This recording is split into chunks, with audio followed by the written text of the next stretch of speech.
So my name's Baden and our company is called Melbourne Square Property.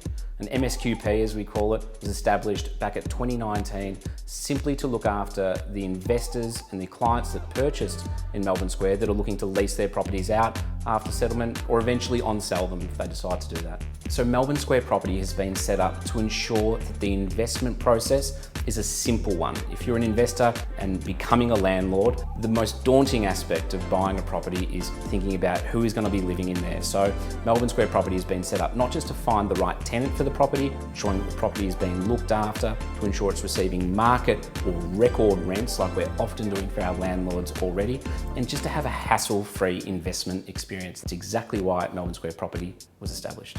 So the current rental performance in South Bank and specifically in Melbourne Square at the moment is incredibly high.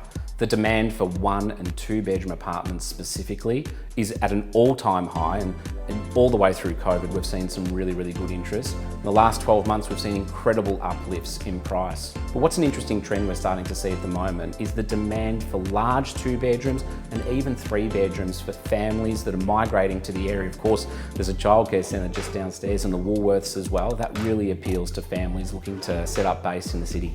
So the sort of tenants that we're finding most of the time that are looking in Melbourne Square are those corporate tenants, typically on really high salaries, that are working in and around the city. They're normally walking into the city or commuting with public transport. So the South Bank property market should see even more demand over the years to come, with the improvements in amenity and simply the demand with the natural migration into Victoria and into central Melbourne. We're predicting that rental prices and demand accordingly will continue to move upwards.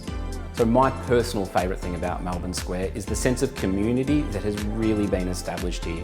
Of course, not just within Melbourne Square, but within neighbouring buildings as well. It's such a large, important master plan development for all of South Bank that the community is really starting to thrive.